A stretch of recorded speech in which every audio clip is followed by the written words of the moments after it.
नहमदुहु व नुसल्ली व नुसल्लिमु अला रसूलिहिल करीम अम्मा बाद।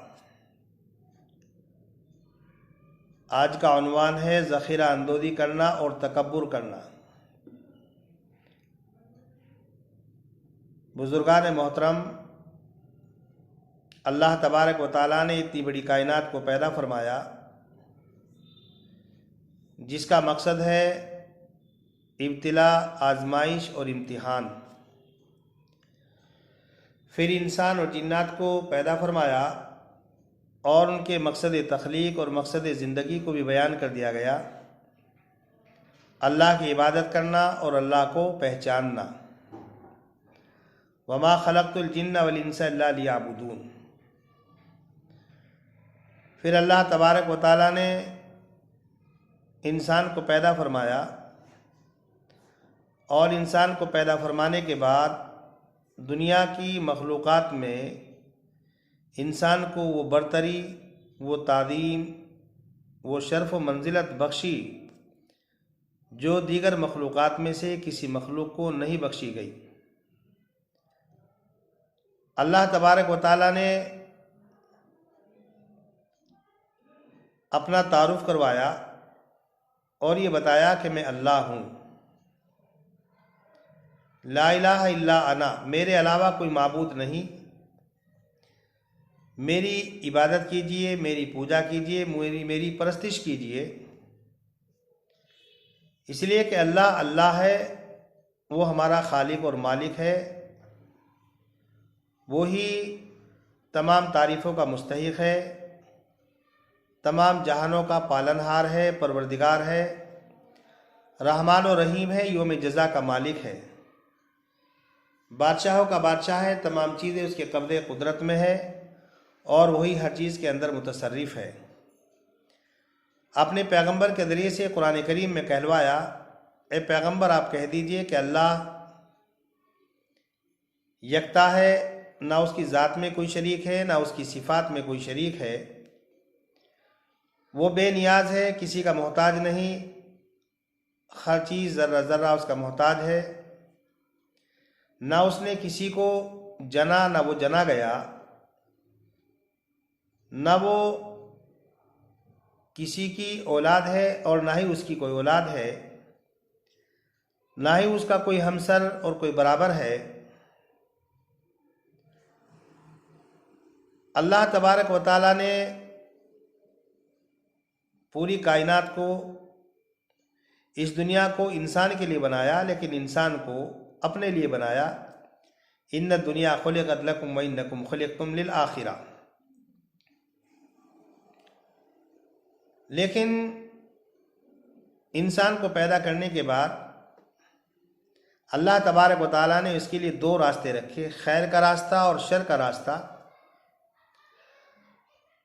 कौन सा रास्ता शर का है, कौन सा रास्ता खैर का है, इसके लिए अल्लाह तबारक व तआला ने बहुत सी किताबें और बहुत से सहीफ़े नादिल फरमाए और अंबिया किराम अलैहिमुस्सलातु वस्सलाम को मबूस फरमाया।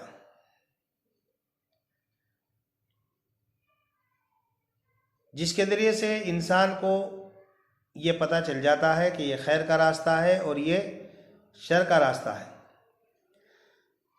और अंबिया किराम अलैहिमुस्सलातु वस्सलाम के ज़रिए से इंसान के सामने ये बात वादे कर दी गई कि ये दुनिया दारुल अमल है और असल हमारा मुस्तक़र और ठिकाना दार आखिरत है।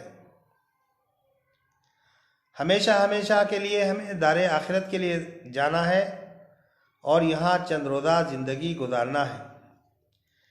यहाँ हमें किस तरीके से गुजारना है, किस तरीके से रहना है, उसके लिए हिदायत और कवानीन हमारे लिए वदा कर दिए गए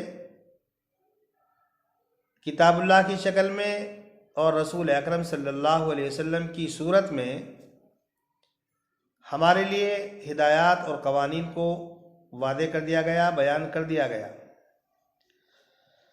अब जो लोग अक्लमंद होते हैं वो लोग दुनिया को आखिरत पर निछावत कर देते हैं, कुर्बान कर देते हैं। चूँकि अक्लमंद उसी शख्स को कहा जाता है जो आखिरत के लिए तैयारी करे। और जो लोग बेवकूफ़ होते हैं वो दार आखिरत को दुनिया पर तरजीह देते हैं और दार दुनिया ही को अपना असली ठिकाना और मुस्तकर समझते हैं। अल्लाह तबारक व तआला ने हजरत इंसान के लिए ऐसे कवानीन वदा फरमाए कि अगर उन पर चले तो दुनिया के अंदर भी सुरखरुई और कामयाबी हासिल होगी और आखिरत के अंदर भी सुरखरुई और कामयाबी हासिल होगी। और ऐसी चीज़ों को इख्तियार करने से मना किया गया कि जिन पर चलने से दुनिया के अंदर भी दिल्लत होगी और आखिरत के अंदर भी नदामत और शर्मिंदगी का बाइस बनेगी। मसलन रसूल अकरम सल्लल्लाहु अलैहि वसल्लम ने इरशाद फरमाया, अस्सवालु ज़िल्लुन, सवाल करना ज़िल्लत है।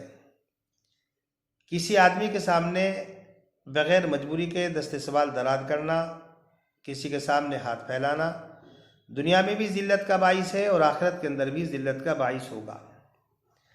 रसूल अकरम सल्लल्लाहु अलैहि वसल्लम ने इरशाद फरमाया कि जो लोग दुनिया में बिला ज़रूरत के लोगों के सामने हाथ फैलाते हैं, सवाल करते हैं, क़यामत के दिन इस हाल में आएंगे कि उनके चेहरे पर गोश्त नहीं होगा और उसके ज़रिए से पहचान लिए जाएंगे कि ये वो लोग हैं जो दुनिया में भिखारी थे और लोगों के सामने बिला ज़रूरत के अपनी ज़ात के लिए सवाल किया करते थे।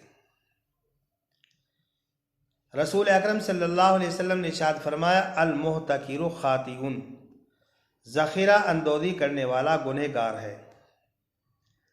क्या मतलब? इसका मतलब ये है कि जो आदमी गल्ले को जमा करता है,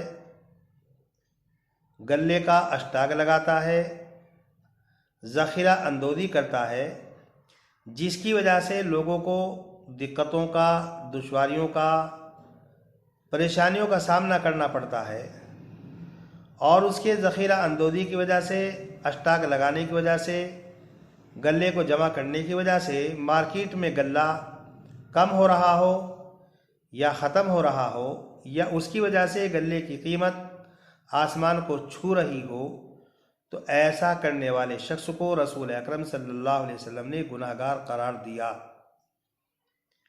बल्कि रसूल अकरम सल्लल्लाहु अलैहि वसल्लम ने ऐसे शख्स के लिए दुआ फरमाई जो दूर दराज से गल्ला लाकर मार्केट में बेचता है, ख़ुद भी फ़ायदा उठाता है और दूसरे लोगों को भी फ़ायदा पहुंचाता है। बुजुर्गान मोहतरम, जो लोग लोगों को तंग करने के लिए, लोगों को परेशान करने के लिए, जानवरों को भूखा मारने के लिए, गल्ले की कीमतों में इजाफा करने के लिए अष्टाग जमा करते हैं, गल्ला जमा करते हैं, ज़ख़ीरा अंदोज़ी करते हैं, हुक्काम को, अधिकारियों को चाहिए कि ऐसे लोगों को हुक्म दें कि वो अपने गल्ले को लाकर मार्केट के अंदर बेचें मुनासिब कीमत पर, ताकि ख़ुद भी फ़ायदा उठाए और दूसरे लोगों को भी फ़ायदा पहुँचे। इसलिए कि अल्लाह तबारक व तआला ने कुरान करीम में फरमाया, अहल्लल्लाहुल बैअ व हर्रमर रिबा, अल्लाह ने ख़रीद व फ़रोख्त को हलाल करार दिया है और सूद को हराम करार दिया है। एक जगह अल्लाह ताला फरमाता है कि यमहकुल्लाहुर रिबा व युरबी सदक़ात, अल्लाह ताला सूद को मिटाता है, सदका खैरात के अंदर इजाफा करता है। बुजुर्गान मोहतरम, अल्लाह ने हमें इंसान बनाया। इंसान उन्स से है, जिसके माना उनसियत, मोहब्बत और ताल्लुक़। इंसान होने का मकसद और फिर इंसान को गाँव में, बस्तियों में, शहरों में बसाने का मकसद ये है, हम एक दूसरे की सेवा करें, एक दूसरे की मदद करें, एक दूसरे के काम आए। आप हजरात को मालूम होगा, मज़हब इस्लाम एक ऐसा मज़हब है जो जानवरों के साथ हमदर्दी करने का हुक्म देता है और उनके साथ हमदर्दी करने पर अजर व सवाब का वादा फरमाता है। आप हजरात को मालूम होगा कि एक फाहिशा औरत ने एक प्यासे कुत्ते को पानी पिला दिया तो अल्लाह ने उसको जन्नत में दाखिल कर दिया।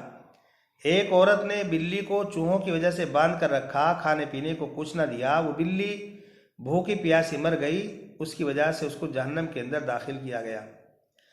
जब जानवरों के साथ अच्छा बर्ताव करने पर, बुरा बर्ताव करने पर जन्नत और जहन्नम का फैसला किया जा सकता है, तो जो लोग इंसानों के साथ में अच्छा सुलूक करें, अच्छा बर्ताव करें, उनकी सेवा करें, उनकी मदद करें, तो क्या उनके लिए जन्नत का फैसला नहीं होगा?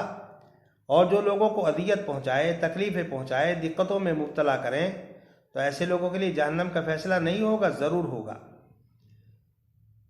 मज़हब इस्लाम एक ऐसा मज़हब है जो पेड़ पौधों के साथ भी हमदर्दी करने का हुक्म देता है, उनकी सेवा, उनकी मदद करने का हुक्म देता है। रसूल अकरम सल्लल्लाहु अलैहि वसल्लम ने इरशाद फरमाया, जो आदमी खेती करता है, खेत में बीज डालता है, उसके नतीजे में जो गल्ला वगैरह पैदा होता है और जो उससे लोग चोरी कर लेते हैं, या गल्ला काटने के बाद जो दाने खेत के अंदर रह जाते हैं और जानवर अपना पेट भरते हैं, तो खेती करने वाले के नामाए अमाल में सदक़े का सवाब लिखा जाता है। जो आदमी कोई पेड़ पौधा लगाए और उसके साए से और उससे लोग फ़ायदा उठाएं, तो पेड़ पौधा लगाने वालों के नामाए अमाल में सदक़े का सवाब लिखा जाता है। बुजुर्गान मोहतरम, अगर गल्ले की ज़रूरत नहीं, गल्ले की फरावानी है और गल्ले के स्टॉक की वजह से, ज़ख़ीरा अंदोज़ी की वजह से किसी को दिक्कत और तकलीफ़ नहीं हो रही है, तो शरीयत ने इसकी इजाज़त दी है। और आप हज़रात को मालूम होगा कि पुराने और नए ज़माने में जो ताजिर लोग होते हैं वो पहले से ऐसा करते आ रहे हैं। लेकिन अगर हमारे स्टॉक, हमारे गल्ला जमा करने की वजह से लोगों को दिक्कत हो, लोगों को तंगी हो, मार्केट में गल्ला ख़त्म हो रहा हो, कम हो रहा हो, या जानवरों को चारा न मिल रहा हो, तो ऐसी सूरत में ज़ख़ीरा अंदोज़ी की इजाज़त नहीं, और ऐसा करने वाला गुनहगार होता है।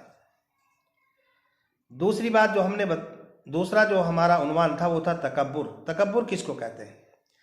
तकब्बुर के अंदर दो लफ्ज़ हैं, हक़ का इनकार करना और दूसरों को हक़ीर समझना।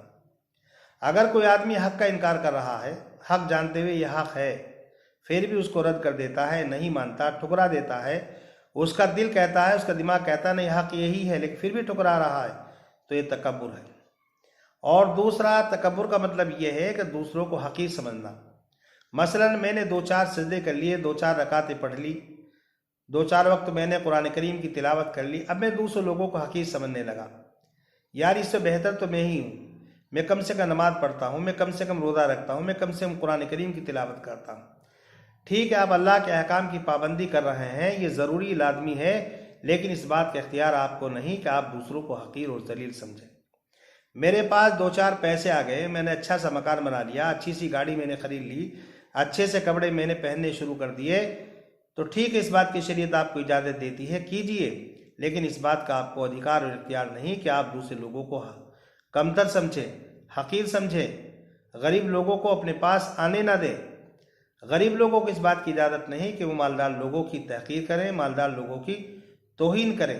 किसी को इस बात की इजाज़त नहीं कि वो दूसरे को हक़ीर और जलील समझे। बुजुर्गान मोहतरम, हम इंसान हैं और हमें बस्तियों में, शहरों में इसीलिए रखा गया, हम एक दूसरे की सेवा करें, एक दूसरे की मदद करें, एक दूसरे का सहयोग करें। अगर हम लोग ये सोचकर ज़िंदगी गुजारेंगे तो इंशाअल्लाह हमारी दुनियावी ज़िंदगी भी कामयाबी के साथ गुजरेगी, दूसरे लोग हमारा ताउन भी करेंगे, हमारी मदद भी करेंगे, हमारी सेवा भी करेंगे, और इंशाअल्लाह आखिरत के अंदर भी हम कामयाबी से हमकनार होंगे। हमारा मकसद ज़िंदगी खालिक और मखलूक, खालिक को पहचानना, खालिक की इबादत करना, उसकी पूजा परस्तिश करना और मखलूक की सेवा और ख़िदमत करना।